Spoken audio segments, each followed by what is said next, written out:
Hello students, कैसे हैं आप सब लोग? कैसे तैयारी चल रही है आपकी? तो स्टूडेंट्स, आपकी तैयारी बढ़िया चल रही होगी और वीडियो भी लगातार धीरे-धीरे सभी सेमेस्टर्स के आते जा रहे हैं। तो आज जो मैं वीडियो लेके आया हूँ आपके लिए वो है थर्ड सेमेस्टर।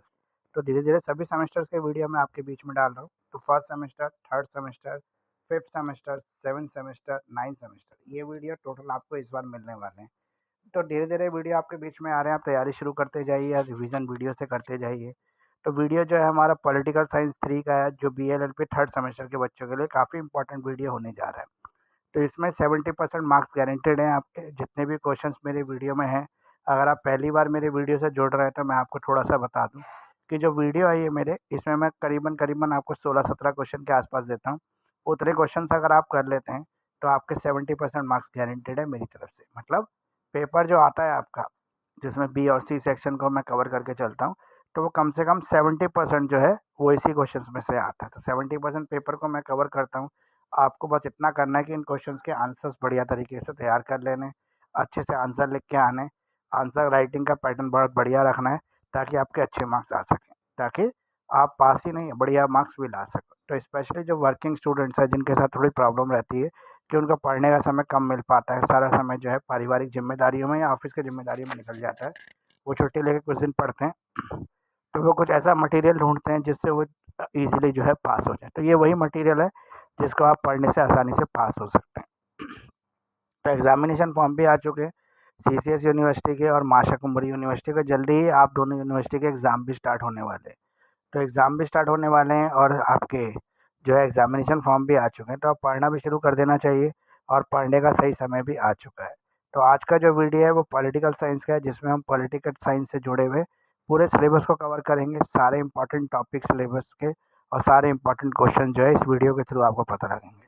ये जो क्वेश्चंस होते हैं जो मैं देता हूँ, ये मेरा रिसर्च होता है। जो मैं रिसर्च करता हूँ, मेरे पास कोई पेपर नहीं होता।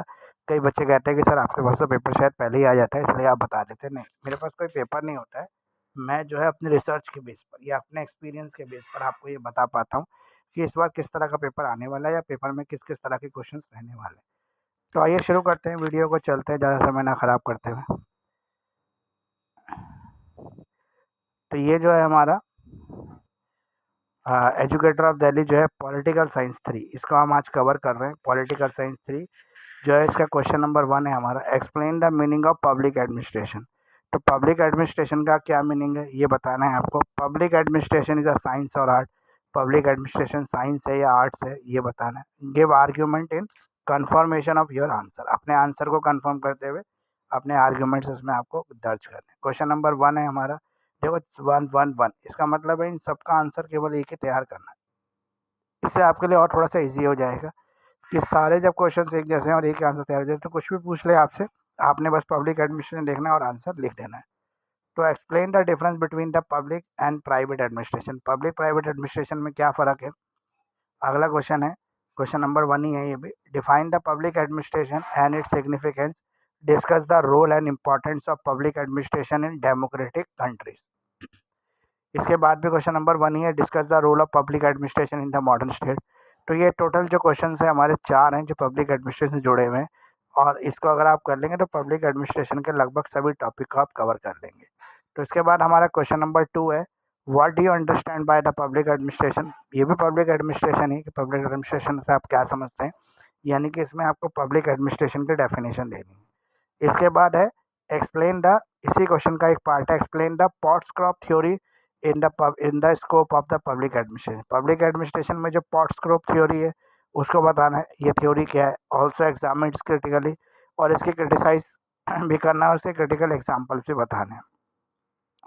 तो क्वेश्चन नंबर 2 काफ़ी इंपॉर्टेंट क्वेश्चन है और अधिकतर एग्जाम में रिपीट होता ही रहता है, तो इसको तो बिल्कुल भी आप नेग्लेक्ट नहीं कर सकते, इसको आप करना ही करना है।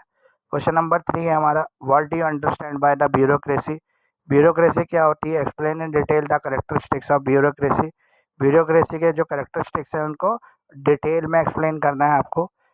इसके अलावा क्वेश्चन नंबर 3 है ये भी हमारा, what do you understand by the bureaucracy. Bureaucracy से आप क्या समझते हैं in the context of India. India के कंटेक्स्ट में आपको बताना है, discuss is merits and demerit, इसके फायदे बताने हैं। क्वेश्चन नंबर 3 है आपका, describe the dangers and demerits of bureaucracy. Bureaucracy के डेंजर्स क्या हैं, इसके डीमेरिट्स क्या हैं, in reference of India, India के रेफरेंस में बताना है। Give suggestion to improve it, आपको सजेशन भी देने हैं ताकि आप इसको इम्प्रूव कर सकें। क्वेश्चन नंबर 3 है हमारा, what are the evils of bureaucracy, ये भी ब्यूरोक्रेसी से जुड़ा हुआ क्वेश्चन है। तो टोटल हमारे 4 क्वेश्चन हो गए जिसमें हम क्वेश्चन नंबर 3 का है, इसमें ब्यूरोक्रेसी का जो पूरा टॉपिक है वो कवर हो जाता है। तो इन सभी क्वेश्चंस के अच्छे से आप आंसर तैयार कर लेना, गूगल पे सर्च करने से आपको आंसर मिल जाएंगे। कभी भी मानसी यूनिक जैसी किताबों को रेफर मत करना आंसर के लिए, उनके आंसर का स्टैंडर्ड बढ़िया नहीं होता और काफ़ी आंसर भी उनके ठीक नहीं होते, लिखने से मार्क्स भी कम ही मिलते हैं। तो अगर आप अपनी तरफ से अच्छे आंसर तैयार करेंगे, गूगल सर्च करके कर सकते हैं, किसी बुक को रेफ़र कर सकते हैं, बुक आपके सिलेबस में कई सारी हैं, वहाँ से कोई भी बुक ले सकते हैं। आप अभी कहते हैं बुक नहीं लेना चाहते, बहुत लेट हो गए हैं, तो आप मेरे पास भी सभी इंपॉर्टेंट क्वेश्चंस के आंसर अवेलेबल है एक रीज़नेबल प्राइस पर।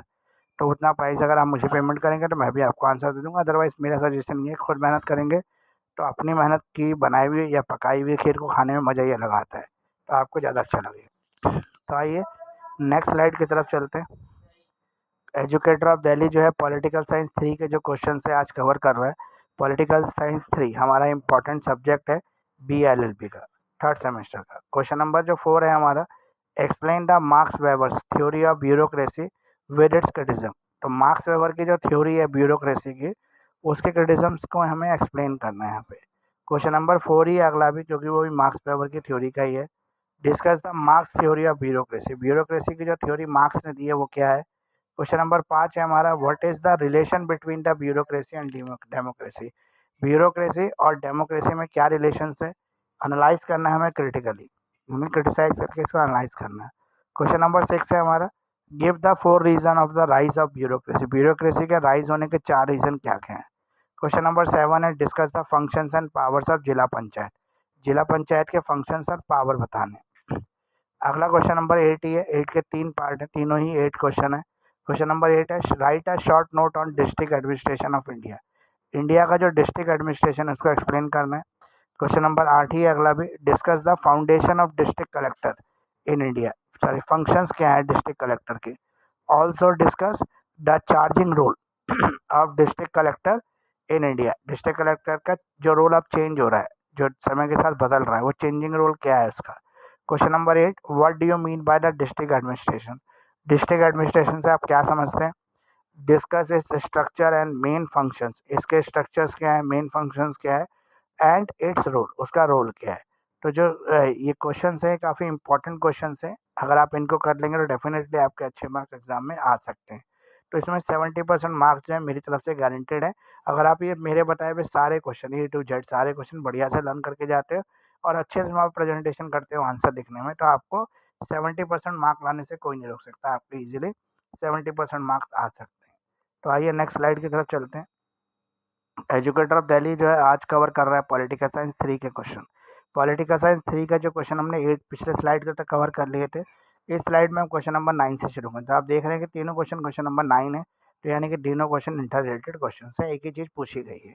Discuss the Panchayati Raj system in the light of 73rd and 74th amendment of the Indian constitution, explain its various achievements of amendment. तो इस अचीवमेंट्स क्या है इस अमेंडमेंट्स के। क्वेश्चन नंबर 9 है हमारा, व्हाट इज पंचायती राज, पंचायती राज क्या है। Discuss the characteristics of Panchayati Raj, Panchayati Raj के करेक्टरिस्टिक्स बताने हैं आपको। Describe the important achievements and problems of Panchayati Raj, Panchayati Raj के इंपॉर्टेंट अचीवमेंट्स क्या हैं, इसके प्रॉब्लम्स क्या क्या हैं। क्वेश्चन नंबर 9 है हमारा, explain the salient features of the urban local self government in India, urban local self government जो इंडिया में उसका क्या रोल है, प्रॉब्लम्स क्या है लोकल गवर्नमेंट्स की। ये आपके टोटल आपके 9 क्वेश्चन में तीनों ही 9th क्वेश्चन है, क्योंकि तीनों क्वेश्चन जो है पंचायती राज सिस्टम के ऊपर है। क्वेश्चन नंबर हमारा 10 है, discuss the public participation in local administration, local administration में जो पब्लिक का पार्टिसिपेशन है उसको एक्सप्लेन करना है आपको यहाँ पे, उसको डिस्कस करना है। फिर अगले क्वेश्चन आप देख रहे हैं तो पाँचों क्वेश्चन जो है छः के 6 क्वेश्चन जो है क्वेश्चन नंबर 11 है। Explain the role of auditing in the financial administration, financial administration में ऑडिटिंग का क्या रोल है। व्हाट इज बजट, बजट क्या है। Elaborate the important principle of budget in detail, detail में बताइए कि बजट के जो प्रिंसिपल्स हैं वो क्या है, डिफाइन करें बजट को। What are the characteristics of good budget. Discuss the budget making procedure, budget बनाने का क्या प्रोसीजर है। Explain the term budget, budget के टर्म को एक्सप्लेन करना है। When the principle in the formulations of budget, जहाँ पे बजट बनाने के जो प्रिंसिपल्स हैं उन्हें एक्सप्लेन करते हुए वेरियस टाइप्स ऑफ बजट्स को आपको यहाँ पे एक्सप्लेन करना है। ये टोटल 11 क्वेश्चन हमने कवर कर लिए। 11 क्वेश्चन जो है यहाँ पे हमारे इंपॉर्टेंट क्वेश्चन कवर हो गए, थोड़े से क्वेश्चन और बचे। मैं जो है ऑनलाइन लाइव क्लासेस भी देता हूँ बच्चों को। आप मेरे साथ ऑनलाइन लाइव सेशंस में भी जुड़ सकते हैं। जो मेरे पेड सेशन होते हैं, पेड क्लासेस होती हैं, यहाँ पे आप नॉमिनल फीस देके सारे सिलेबस को, सारे सब्जेक्ट को कवर कर सकते हैं। मैं हर सब्जेक्ट की क्लास देता हूँ। आपको जो भी ज़रूरत हो उस सब्जेक्ट के भी आप ज्वाइन कर सकते हैं और ऑल सब्जेक्ट भी ज्वाइन कर सकते हैं। दोनों तरह के ऑप्शन जो हैं मेरे पास अवेलेबल है। एजुकेटर ऑफ दिल्ली जो है पॉलिटिकल साइंस 3 के इंपॉर्टेंट क्वेश्चन आज आपके बीच में कवर कर रहा है, जिसमें हम 11 क्वेश्चन पिछले स्लाइड तक कवर कर चुके हैं। क्वेश्चन नंबर 12 जो है वो कह रहा है डिफाइन करें बजट को, डिस्कस करें budgeting process in India, budget का प्रोसेस क्या है इंडिया में।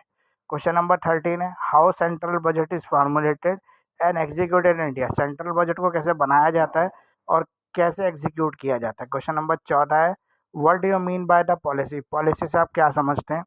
Discuss the process of policy formulation, policy formulation का क्या प्रोसेस है। इम्प्लीमेंटेशन जो इंडिया में किया जाता है उसको बताना है। क्वेश्चन नंबर 15 है हमारा explain the characteristics of good planning, एक गुड प्लानिंग के क्या कैरेक्टरिस्टिक्स हैं। क्वेश्चन नंबर 16 है हमारा who make the policy, policy कौन बनाता है। Explain the different steps of policy making in India, India में पॉलिसी मेकिंग के जो अलग अलग स्टेप्स हैं उनको एक्सप्लेन करना है। Discuss the different types of planning, अलग अलग टाइप की जो प्लानिंग्स है वो क्या है। Why it is important in the administration, administration में ये क्यों इम्पॉर्टेंट है। क्वेश्चन नंबर 18 जो है व्हाट इज़ नीति आयोग, नीति आयोग क्या होता है। एक्सप्लेन करें इसके मेन ऑब्जेक्टिव, इसके मेन ऑब्जेक्टिव को एक्सप्लेन करना है। तो क्वेश्चन जो है टोटल हमारे 18 कवर हो चुके हैं और 70% मार्क्स जो है मेरी गारंटी है इन सारे क्वेश्चन का, अगर आप अच्छे से एग्जाम में कवर कर लेते हैं तो अच्छी तरह से पढ़ के जाएँ। एग्जाम के क्वेश्चन के जो है बढ़िया तरीके से आंसर्स उसके लिखे ताकि आपको अच्छे मार्क्स जो है एग्जाम में मिल सके। तो अच्छे मार्क्स जब भी मिलेंगे जब आपके आंसर्स बढ़िया होंगे, और आंसर्स कब बढ़िया होंगे जब आपकी रिसर्च अच्छी होगी। तो अच्छे आंसर्स के लिए आपको अच्छी रिसर्च करनी पड़ेगी और अच्छी रिसर्च करने के लिए आपको पूरी मेहनत करनी पड़ेगी, पूरा टाइम देना पड़ेगा। तो अभी टाइम भी है हमारे पास, 2 से 4 दिन हम रिसर्च में दे सकते हैं और हर रोज़ अगर हम एक सब्जेक्ट की रिसर्च करें तो हमारे 4 दिन में जो है 4 सब्जेक्ट कवर हो सकते हैं और 5 दिन में पाँचों सब्जेक्ट हमारे कवर हो जाएंगे, जिसमें से इंग्लिश सब्जेक्ट ऐसा है जिस पर रिसर्च करने की ज़रूरत नहीं पड़ेगी आपको। उसका कुछ स्पेसिफिक पैटर्न है, उसको अगर फॉलो कर लेते हैं तो इजीली इंग्लिश का पेपर कवर हो जाएगा। तो आइए नेक्स्ट स्लाइड की तरफ चलते हैं और वीडियो को कंप्लीट भी करते हैं। एजुकेटर ऑफ दिल्ली जो है BLLB third semester political science 3 का वीडियो हमने आज आपके बीच में शेयर किया। वीडियो काफ़ी इन्फॉर्मेशनल रहा। वीडियो आपको कैसा लगा, वीडियो से आपको कितनी हेल्प मिलती है, आपके कितने फ़ायदेमंद आता है या कितने क्वेश्चन ऐसे हैं जो वीडियो से एग्ज़ाम में आते हैं, तो ये सब आप कमेंट सेक्शंस में लिखकर मुझे बता सकते हैं। मुझे काफ़ी अच्छा लगेगा अगर आप कमेंट करेंगे तो। इसके अलावा मैं आपसे ये चाहता हूँ कि अगर आपने पूरा वीडियो देखा है, लास्ट तक वीडियो का लाभ उठाया है, तो यार एक लाभ और उठाने मुझे भी, वो ये है कि आप लाइक कर लें, आप सब्सक्राइब कर लें और बेल आइकन को ज़रूर प्रेस कर दें, क्योंकि बेल आइकन प्रेस करने से आपको ये बेनिफिट होगा कि मेरे नए वीडियो का नोटिफिकेशन तुरंत आपके पास पहुँचेगा। इसके अलावा आप मुझे इंस्टाग्राम आईडी पर भी फॉलो कर सकते हैं। मेरा इंस्टाग्राम आईडी है एजुकेटर ऑफ दिल्ली के नाम से। इसके अलावा आप मेरा फेसबुक पेज जो है उसको भी लाइक कर सकते हैं, वो भी एजुकेटर ऑफ दिल्ली के नाम से ही है। इसके अलावा मेरे पास BLLB और LLB के ऑल सब्जेक्ट के जो है नोट्स PDF अवेलेबल हैं, जो डिटेल एक्सप्लेनेशन में मैंने बनाया है अपनी ईजी लैंग्वेज के अंदर। ये मेरे पास अवेलेबल है एक रीज़नेबल प्राइस पर। आप चाहें तो मुझसे वीडियो लेक्चर्स या PDF कुछ भी परचेज़ कर सकते हैं। तो वीडियो लेक्चर्स में पूरी डिटेल एक्सप्लेनेशन के साथ मैंने हर चीज़ को समझाया है। तो इसलिए आपको मैं एक रिक्वेस्ट करूँगा कि जो भी लोग मुझसे जुड़ना चाहते हैं वो मेरे व्हाट्सएप से कनेक्ट हो जाएं। मेरा व्हाट्सएप नंबर है 9811948855। तो जो भी लोग मुझसे कनेक्ट हैं या मुझसे कनेक्ट होना चाहते हैं उनके लिए ईजी मीडियम है कि आप मेरे साथ व्हाट्सएप पे कनेक्ट हो सकते हैं, जहाँ पे हम डायरेक्टली कन्वर्सेशन भी कर सकते हैं। तो एजुकेटर ऑफ दिल्ली जो है उसका ईमेल आईडी है krar29.mukesh@gmail.com, ये मेरा मेल आईडी है। तो इन सब चीज़ों के साथ जो है आप मुझे कांटेक्ट कर सकते हैं, मुझे किसी भी चीज़ के लिए बता सकते हैं, मुझसे कोई भी आपको इन्फॉर्मेशन चाहिए वो पूछ सकते हैं। तो 24/7 मैं आपके लिए अवेलेबल हूँ। कोशिश करें कि कॉल ना करें, अधिकतर लोग जो है मैसेज ही करें, क्योंकि मैसेज का आंसर देना काफ़ी ईजी होता है। मैं जब भी फ्री होऊंगा तुरंत आपको रिप्लाई कर दूंगा। लेकिन मेरी क्लास चल रही होगी और आपकी कॉल बज रही होगी तो मैं कॉल बिल्कुल भी पिक नहीं करूँगा। उसके बाद मुझे नहीं पता लगेगा, कई बार मिस भी हो जाएगा तो मैं कॉल बैक भी ना करूँ, हो सकता है, या आप भी कॉल बैक करके ना पूछें तो आपका भी एक दिन ख़राब हो सकता है, समय ख़राब हो सकता है। इसलिए समय की बचत करते हुए आप मुझे व्हाट्सएप पे मैसेज लिखें, जैसे ही मैं फ्री होऊँगा तुरंत आपको रिप्लाई करूँगा। तो फ्रेंड्स, आज का वीडियो कैसा लग रहा है आपको? और जितने भी बच्चे मेरे साथ जुड़े हुए हैं वो कोशिश करें कि सारे लोग सब्सक्राइब कर लें, और जितने भी ऐसे लोग हैं जो वर्किंग है वो मेरे साथ और भी जुड़े रहें। अदर अदर इन्फॉर्मेशनल वीडियो उनके लिए आती रहेंगी। तो धीरे धीरे सारी वीडियो आ जाएंगी, अभी शुरुआत भर है, और ऐसे ही शुरुआत अगर बढ़िया तरीके से चलती रही तो सारी वीडियो जल्द ही आपके सामने प्रेजेंट होंगी। थैंक यू फ्रेंड्स, इतना समय देने के लिए, एजुकेटर ऑफ दिल्ली को इतना प्यार देने के लिए। कमेंट जरूर करें, कमेंट लेके बताएं कि वीडियो कैसी लगी है आपको, वीडियो कितनी हेल्पफुल रही है आपके लिए। और साथ में मुझे कमेंट लेके ये भी बताएं कि जो आपका पेपर है वो कैसे गए थे लास्ट सेमेस्टर में, ये भी आप मुझे बता सकते हैं। तो थैंक यू फ्रेंड्स, इतना समय देने के लिए, एजुकेटर ऑफ दिल्ली को इतना प्यार देने के लिए।